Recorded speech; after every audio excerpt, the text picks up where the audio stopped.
ವಿಜಯಪುರಕ್ಕೆ ಸರ್ಕಾರಿ medical college ಬೇಕು, ಖಾಸಗಿಯವ್ರ ಕೈಯಲ್ಲಿ ಯಾವುದೇ ಕಾರಣಕ್ಕೂ ಕೊಡಬಾರದು ಅಂತಕ್ಕಂಥ ವಿಚಾರ ಇಟ್ಕೊಂಡು ವಿಜಯಪುರ ನಗರದ ಅಂಬೇಡ್ಕರ್ ವೃತ್ತದಲ್ಲಿ ಜಿಲ್ಲೆಯ 200ಕ್ಕೂ ಹೆಚ್ಚು ಸಂಘಟನೆಗಳ ಒಂದು ಬೆಂಬಲದೊಂದಿಗೆ ಇಲ್ಲಿ ಹೋರಾಟ ನಡೀತಾ ಇದೆ. ಇಂದಿಗೆ ಹೋರಾಟ 100ನೇ ದಿನಕ್ಕೆ ಪಾದಾರ್ಪಣೆ ಮಾಡಿದೆ. ಇಷ್ಟಾದರೂ ಕೂಡ ರಾಜ್ಯ ಸರ್ಕಾರ ತನ್ನ ಸ್ಪಷ್ಟ ನಿಲುವನ್ನ ತಿಳಿಸ್ತಾ ಇಲ್ಲ. ಕೇವಲ ಉಸ್ತುವಾರಿ ಸಚಿವರು ನಾನು ಖಾಸಗಿ ಏನೋ ವಿಚಾರ ಬಿಡ್ತೇವೆ, PPP ಮಾಡಲ್ ಇದು ಮುಗಿದ ಅಧ್ಯಾಯ ತಿಳ್ಕೊಂಡು ಕೇವಲ ಮೌಖಿಕವಾಗಿ ಹೇಳ್ತಾ ಇದ್ದಾರೆ ಹೊರತಾಗಿ ಸ್ಪಷ್ಟವಾದಂತ ಅಧಿಕೃತ ಆದೇಶವನ್ನ ಹೊರಡಿಸಲಿಕ್ಕೆ ಅವರು ಇನ್ನ ಮುಂದೆ ಮಾಡ್ತಾ ಇದ್ದಾರೆ. ನಾವು ಕೇವಲ ಇವರು ಮೌಖಿಕ ಒಂದು ಭರವಸೆ ಮೇರೆಗೆ ನಾವು ಹಿಂದನ್ನು ತಕೊಳ್ಳೋದಿಲ್ಲ. ನಾವು ಯಾವುದು ಬಂದನ್ನ ಹೋರಾಟವನ್ನ ಯಾವುದೇ ಕಾರಣಕ್ಕೂ ಹಿಂತೆಗೆದುವಂತ ಮಾತಿಲ್ಲ. ಇವತ್ತು 100ನೇ ದಿನಕ್ಕೆ ವಿಶಿಷ್ಟವಾಗಿರ್ತಕ್ಕಂಥ ಒಂದು ಚಳವಳಿ ಇಡೀ ವಿಜಯಪುರ ನಗರದ ಎಲ್ಲ ಸಾರ್ವಜನಿಕರು ವಿದ್ಯಾರ್ಥಿಗಳ ಒಂದು ಸಹಿ ಸಂಗ್ರಹ ಮಾಡಿ ವಿಜಯಪುರ ನಗರಕ್ಕೆ ಸರ್ಕಾರಿ ಮೆಡಿಕಲ್ ಕಾಲೇಜ್ ಅಗತ್ಯ ಇದೆ, ಯಾವುದೇ ಕಾರಣಕ್ಕೂ ಖಾಸಗಿ ಅವರ ಒಂದು ಕಪಿಮುಷ್ಟಿಯಲ್ಲಿ ಕೊಡಬಾರದು ಅಂತಕ್ಕಂಥ ಒಂದು ವಿಚಾರ ಇಟ್ಟುಕೊಂಡು ಇವತ್ತು ಸಹಿ ಸಂಗ್ರಹ ಕಾರ್ಯಕ್ರಮ ವಿಜಯಪುರ ನಗರದ ಒಂದು ಗಾಂಧಿ ವೃತ್ತದಲ್ಲಿ ಇವತ್ತು 1 ತಾಸಿನಿಂದ ಇವತ್ತು ಪ್ರಾರಂಭ ಆಗಿದೆ. ಸಾಯಂಕಾಲವರೆಗೂ ಈ ಸಹಿ ಸಂಗ್ರಹ ಮಾಡಿ ಮಾನ್ಯ ಜಿಲ್ಲಾ ಉಸ್ತುವಾರಿ ಸಚಿವರ ಮುಖಾಂತರ, ಸಚಿವರನ್ನು ಅವರೇ ಸರ್ಕಾರ ಅವರಿಗೆ ಈ ಒಂದು ಹಸ್ತಾಕ್ಷರ ಸಹಿ ಮಾಡಿದ ಒಂದು ಬ್ಯಾನರ್ ಏನಾದ್ರು ಅದನ್ನ ಅವ್ರ ಮುಖಾಂತರ ನಾವು ಮುಖ್ಯಮಂತ್ರಿಗೆ ಒಂದು ಮಾನ್ಯ ಉಸ್ತುವಾರಿ ಸಚಿವರೊಂದು ಕಳಿಸುವಂತ ನಿಟ್ಟಿನಲ್ಲಿ ಇವತ್ತು ದಿವಸ ನಾವೆಲ್ಲರೂ ಸಹಿಯನ್ನು ಮಾಡಿಸ್ತಾ ಇದ್ದೇವೆ. ಈಗಲೂ ಅದು ಸರ್ಕಾರ ಎಚ್ಚೆತ್ತುಕೊಂಡು ಕೇವಲ ಭರವಸೆ ಮಾತನ್ನು ಬೇಡ, ಸ್ಪಷ್ಟವಾಗಿ ನಮಗೆ ಆದೇಶ ಕೊಡಬೇಕು. ಮುಖ್ಯಮಂತ್ರಿ ಅವರು ಬರ್ತಕ್ಕಂಥ ಒಂದು ಗುರುವಾರ ದಿನ ನಡೀತಕ್ಕಂಥ ಒಂದು ಕ್ಯಾಬಿನೆಟ್ ನಲ್ಲಿ ಇದನ್ನು ವಿಶೇಷವಾಗಿ ಇದನ್ನ ಗಣನೆಗೆ ತೆಗೆದುಕೊಂಡು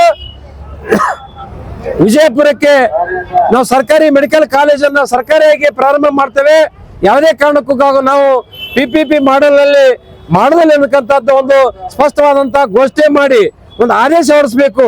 ಅವಾಗ ಮಾತ್ರ ಈ ಹೋರಾಟವನ್ನ ಹಿಂಪಡಿತೇವೆ. ಇಲ್ಲೇ ಇದ್ರೆ ಮುಂದಿನ ದಿನಮಾನಗಳಲ್ಲಿ ನಾವು ವಿವಿಧ ರೀತಿಯ ಚಳವಳಿ ಮಾಡಿ ಕೊನೆಗೆ ನಾವು ಆಮರಣ ಉಪಸ್ಥಿತರು ಕೂಡ ಮಾಡ್ಬೇಕಂತ ತಿಳ್ಕೊಂಡು ಎಚ್ಚರಿಕೆಯನ್ನು ಕೊಡ್ತಾ ಇದ್ದೇವೆ. ಅರವಿಂದ್ ಕುಲಕರ್ಣಿ, ರೈತ ಮುಖಂಡರು. ಇವತ್ತು ವಿಜಯಪುರ ಜಿಲ್ಲಾ ಸರ್ಕಾರಿ ಸ್ಥಾಪನಾ ಹೋರಾಟ ಸಮಿತಿಯಿಂದ ಹಮ್ಮಿಕೊಂಡಿರುವಂಥ 100 ದಿನಗಳ ಅನಿರ್ದಿಷ್ಟಾವಧಿ ಧರಣಿ ಸತ್ಯಾಗ್ರಹವನ್ನು ಪೂರೈಸಿದೆ. ಅದರ ಜೊತೆಗೆ 10 ದಿನ ಅಹೋರಾತ್ರಿ ಧರಣಿ ಸತ್ಯಾಗ್ರಹವನ್ನು ಪೂರೈಸಿ ಇವತ್ತು 100ನೇ ದಿನ ಧರಣಿ ಸತ್ಯಾಗ್ರಹವನ್ನು ಪೂರೈಸಿರುವ ಒಂದು ಕಾರಣದಿಂದಾಗಿ ಇವತ್ತು ಹೋರಾಟವನ್ನು ತೀವ್ರಗೊಳಿಸಬೇಕು, ನಾವು ಏನಾದರೂ ಒಂದು ವಿಶೇಷ ಮಾಡಬೇಕು ಅಂತ ಹೇಳಿ ಬಂದಾಗ ಅದಕ್ಕೆ ನಾವು ಸಾರ್ವಜನಿಕವಾಗಿ ಸುಮಾರು ಸಾವಿರಾರು ಜನರ ಸಹಿ ಸಂಗ್ರಹವನ್ನು ಮಾಡುವುದರ ಮೂಲಕ ಇಲ್ಲಿ ಸರ್ಕಾರಿ ವೈದ್ಯಕೀಯ ಕಾಲೇಜು ಅತ್ಯವಶ್ಯಕ ಇದೆ, ಮಂಜೂರಾತಿ ಮಾಡಬೇಕಂತೇಳಿ ಸರ್ಕಾರದ ಮೇಲೆ ಒತ್ತಡ ಇರುವಂಥ ಕಾರ್ಯಕ್ರಮವನ್ನು ಹಮ್ಮಿಕೊಂಡಿದ್ದೇವೆ. ಅದರ ಜೊತೆಗೆ ಮಾನ್ಯ ಉಸ್ತುವಾರಿ ಸಚಿವರಾಗಿರುವ ಸನ್ಮಾನ್ಯ ಶ್ರೀ ಡಾಕ್ಟರ್ MB ಪಾಟೀಲ್ ಸಾಹೇಬರು ಇವತ್ತು ಒಂದು ಸಕಾರಾತ್ಮಕವಾಗಿ ನಮ್ಮ ಸರ್ಕಾರಿ ವೈದ್ಯಕೀಯ ಕಾಲೇಜನ್ನು ನಾವು ಸ್ಥಾಪನೆ ಮಾಡ್ತೀವಿ, ಯಾವುದೇ ಕಾರಣಕ್ಕೆ PPP ಮಾದರಿ ಕಾಲೇಜನ್ನು ಸ್ಥಾಪನೆ ಮಾಡುವುದಿಲ್ಲ ಅಂತೇಳಿ ನಮಗೊಂದು ಭರವಸೆಯನ್ನು ನೀಡಿದ್ದಾರೆ. ಬಹುಶಃ ಬರುವಂಥ ದಿನಗಳಲ್ಲಿ ಆದಷ್ಟು ಬೇಗನೆ ಸರ್ಕಾರಿ ವೈದ್ಯಕೀಯ ಕಾಲೇಜು ಸ್ಥಾಪನೆ ಆಗುತ್ತೆ ಎಂಬ ಭರವಸೆ ನಮಗಿದೆ. ಹಾಗಾಗಿ ಇವತ್ತು PPP ಮಾದರಿ ಕಾಲೇಜನ್ನು ಕೈ ಬಿಡುವ ವಿಚಾರವನ್ನು ನಾವೆಲ್ಲರೂ ಸಂತೋಷದಿಂದ ಸ್ವಾಗತವನ್ನು ಮಾಡಿಕೊಂಡಿದ್ದೇವೆ. ಅದರ ಜೊತೆಗೆ ಬರುವಂಥ ದಿನಗಳಲ್ಲಿ ಕೂಡಲೇ ಈ ವರ್ಷದ ಅಂತ್ಯದಲ್ಲಿ ಅಂದರೆ ಡಿಸೆಂಬರ್ ಅಂತ್ಯದಲ್ಲಿ ಆದಷ್ಟು ಬೇಗನೆ ಕ್ಯಾಬಿನೆಟ್ ಸಭೆಯಲ್ಲಿ ಈ ಒಂದು ಸರ್ಕಾರಿ ವೈದ್ಯಕೀಯ ಕಾಲೇಜನ್ನು ಅಜೆಂಡಾ ಇಟ್ಟು ಪಾಸ್ ಮಾಡಿ ಆದಷ್ಟು ಬೇಗನೆ ಘೋಷಣೆ ಮಾಡಬೇಕು. ನಮ್ಮ ಧರಣಿ ಸತ್ಯಾಗ್ರಹಕ್ಕೆ ಅಂತ್ಯ ಆಡಬೇಕಂತೇಳಿ ಮಾನ್ಯ ಸಚಿವರಲ್ಲಿ ವಿನಂತಿಸ್ಕೊತಾ ಇದ್ದೀವಿ.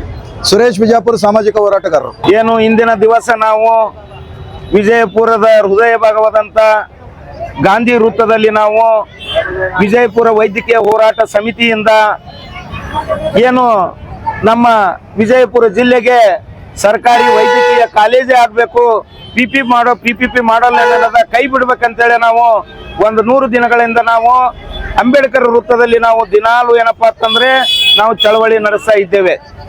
ಏನು ಇಂದಿನ ದಿವಸ ನಾವು 100 ದಿನ ಮುಕ್ತಾಯ ಆಗುವಂತ ಸಮಯ ಬಂದರೂ ಕೂಡ ಏನದ ಇಲ್ಲಿನ ನಮ್ಮ ರಾಜಕಾರಣಿಗಳು ಎಚ್ಚೆತ್ತುಕೊಂಡು ನಮ್ಮ ನಗರಕ್ಕೆ ವಿಜಯಪುರ ವೈದ್ಯಕೀಯ ಹೋರಾಟವನ್ನು ಏನಪ್ಪಾ ಅಂತಂದ್ರೆ ಅವ್ರಿಗೆ ನಮ್ಗೆ ಬೆಂಬಲ ಕೊಟ್ಟು ನಮ್ಮ ಏನದ ಜಿಲ್ಲೆಗೆ ಏನಪ್ಪಾ ಅಂತಂದ್ರೆ ನಮ್ಗೆ ವಿಜಯಪುರ ವೈದ್ಯಕೀಯ ಒಂದು ಸರ್ಕಾರಿ ವೈದ್ಯಕೀಯ ಕಾಲೇಜನ್ನು ಏನಪ್ಪಾ ಅಂತಂದ್ರೆ ನಮಗೆ ಒದಗಿಸಿ ಕೊಡಬೇಕು ಅಂತ ಕರೆಯಿಂದ ನಮ್ಮೆಲ್ಲ ಹೋರಾಟ ಸಮಿತಿಯವರಿಂದ ಆಗ್ರಹವಿರುತ್ತದೆ.